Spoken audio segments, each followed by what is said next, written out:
As crystal bridges in the momentary, we recognize our role as settlers and guests in the Northwest Arkansas region. We acknowledge the Caddo, Quapaw, and Osage, as well as the many indigenous caretakers of this land and water. We appreciate the enduring influence of the vibrant, diverse, and contemporary cultures of indigenous peoples. We are conscious of the role in colonization that museums have played.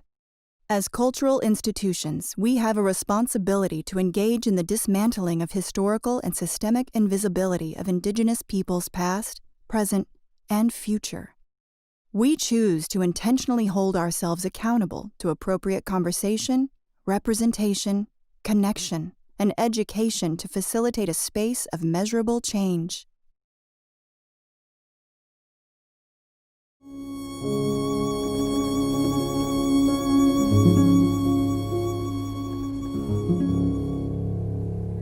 Hello, I'm Moira Anderson. Welcome to the Van Cliburn Concert Series, our digital edition. We at Crystal Bridges are delighted that you have joined us and honored to host this special experience. This performance will take you into the Great Hall and the galleries of Crystal Bridges Museum, presenting pairings of artworks from our permanent collection and temporary exhibitions, and music that is performed by Northwest Arkansas musicians. Each of these performances feature our Van Cliburn Concert Grand Piano as the star and accompanied by various musicians for a variety concert experience that celebrates art and music. We are delighted to welcome Arkansas Philharmonic Orchestra, the Park Na Conservatory for Music, and the Symphony of Northwest Arkansas for 3 unique performances in the Crystal Bridges Great Hall. We'll begin by going into the galleries of the museum for a conversation between some of our curators and musical directors, each introducing the selected music that was thematically paired with the artworks at Crystal Bridges. This program is possible through the generous gifts of our contributors to the Van Cliburn Concert Series Endowment: Kelly and Marty Suddeth, Reed and Marianne Greenwood, Ellis and Kay Milton, Chip and Susan Chambers, and Alice Walton. A special thanks to Robert Ginsberg of the Northwest Arkansas Jazz Society and to Tommy Smith and Steinway and Sons. We are grateful for their support of the arts and performance and their encouragement to seek new ways to expand the reach of this series. Our first performance features a conversation between Symphony of Northwest Arkansas musical director Paul Hawes and curator of contemporary art Lauren Haynes. The works selected honor 2 trailblazing females of color, dedicated educators, and inspiring artists. This conversation in the Contemporary Gallery introduces selected works by Florence B. Price and the artwork Lunar Rendezvous by Alma Thomas.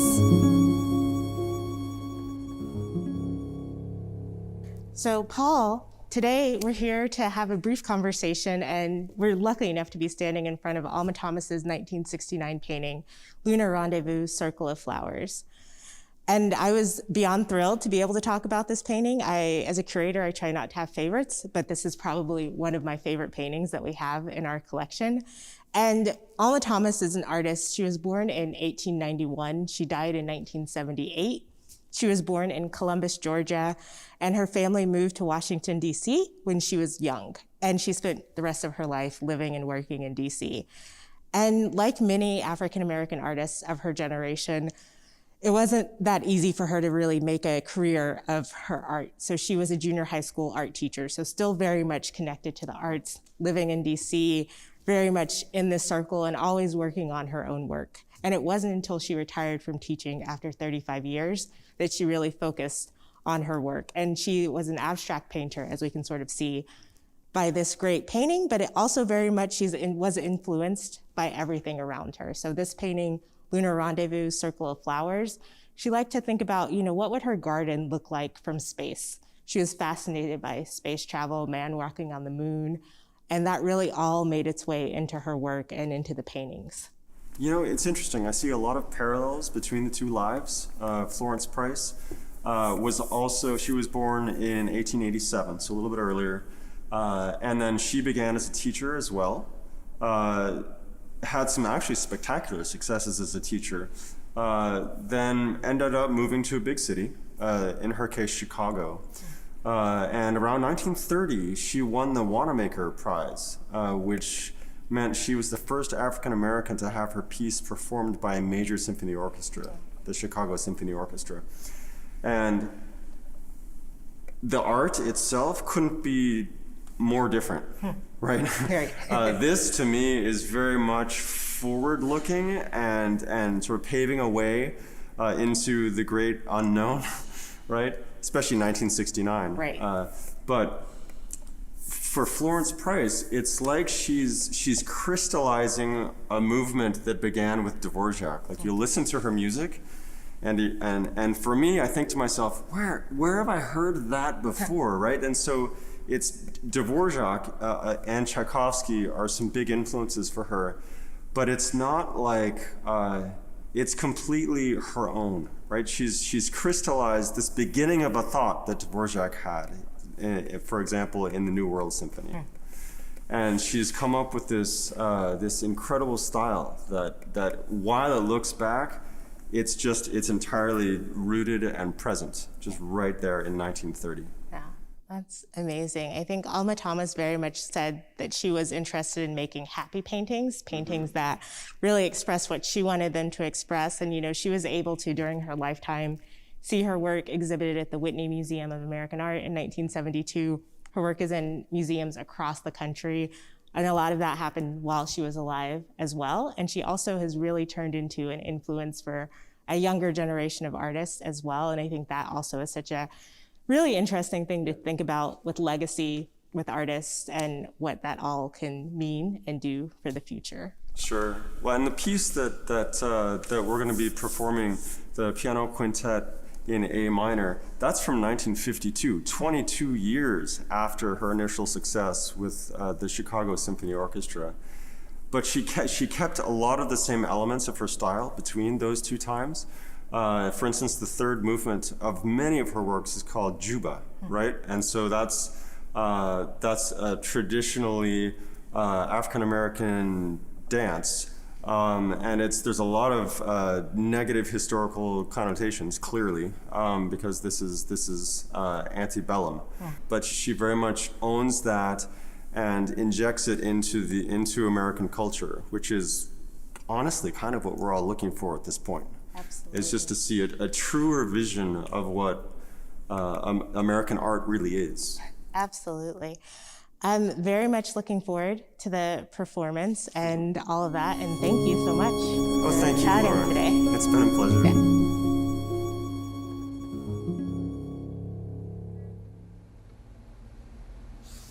Yeah.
Our next performance features Executive Director of the Park Na Conservatory, Sonia Kinzer, in conversation with Assistant Curator Alejo Benedetti. The works selected, inspired by elements of World War II, trace a theme of death, reflection, and memorial. The conversation in our contemporary gallery introduces The Elegy by Josef Suk and Piano Trio No. 2 by Shostakovich, and the artwork Hiroshima by Janet Sobel. We're standing right in front of this amazing work by Janet Sobel. It's called Hiroshima. It's from around 1948, so after World War II. And the title is coming from the city that was bombed during World War II. And it's a kind of chaotic image, and rightfully so. So you have all of these sorts of moments that are very abstract, all over the composition, and then a couple moments that seem a little identifiable. So this face that's up ahead, or up above, and then also this sort of explosion of a paint that almost looks like it could be a sort of mushroom cloud. I think your team has come up with a really brilliant interpretation of the music that we're going to share. The Josef Suk piece, it really parallels this theme that I'm seeing, especially since the piece itself was kind of a dedication to his friend, a writer who was a very famous poet and wrote about this tower that kind of looked over the river in Prague, this ancient kind of castle. And I definitely see the parallels there. And certainly for the second piece, just the controlled chaos, like you almost feel like you're about to run off into this cacophonous explosion, but it's still controlled. And so we'll see that definitely in piece number 2. Yeah, I think that's beautiful, and I think that seems right in line with some of the ways that Janet Sobel was working, that you have these sorts of moments where it's all control. She's being very meticulous about how the work is being created, and then other moments where she intentionally lets go of the control a little bit to see what sort of happens. And that sort of push and pull and that balance, I think is really what makes this work so powerful. To me, once we get into that second piece, it's a very short piece, but within 30 seconds, I feel like we're into the painting and we're into the construction. For me, that first piece is kind of the idea of this piece and her thinking maybe behind it, just looking at the parallels. And then to me, once we get into that second piece, that trio, 30 seconds in, it just explodes. And then around I'd say the 1 minute 30 mark, you start to get this really intense pizzicata going. And it just mimics it exactly. Like, to me, the construction of this painting will just parallel it beautifully. Great. Well, I can't wait to hear it. Me too. I can't wait for it to all come together, but thank you. It's been a real treat.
Concluding this program, we welcome Arkansas Philharmonic Orchestra Executive Director Jason Miller in conversation with Assistant Curator of Contemporary Art Alejo Benedetti.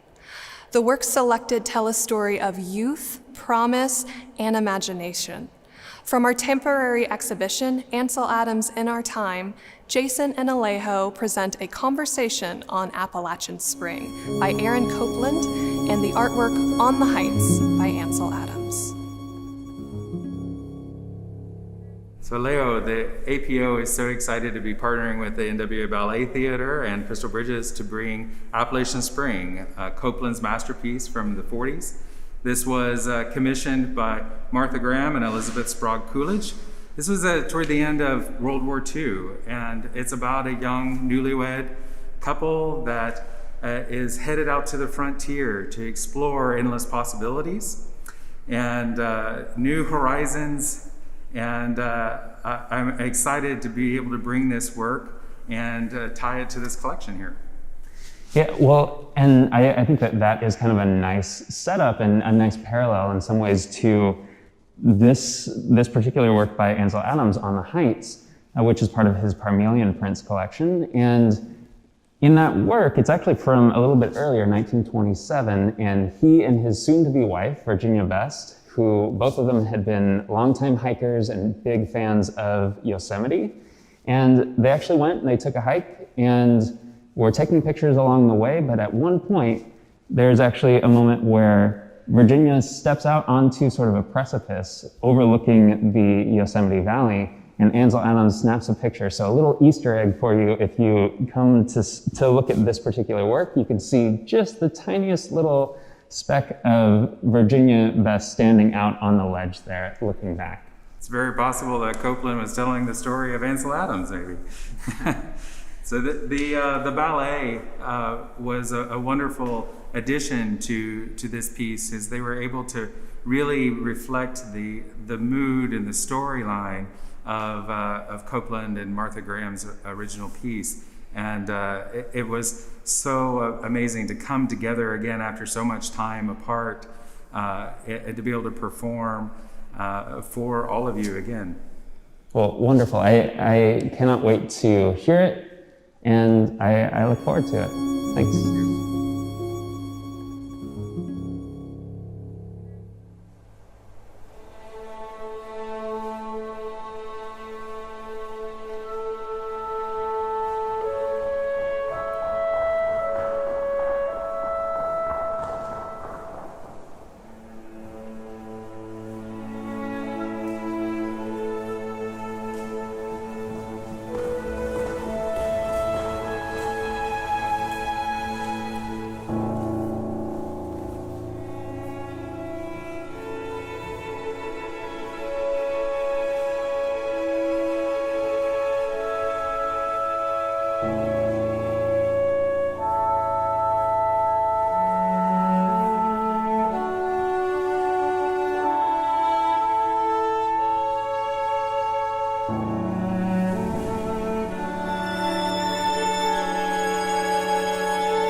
Thank you for joining us for this special edition of the Van Cliburn Concert Series. We again thank our sponsors for their support, and thank you to the Symphony of Northwest Arkansas, the Park Na Conservatory of Music, and the Arkansas Philharmonic Orchestra for this performance. And we thank you for joining us.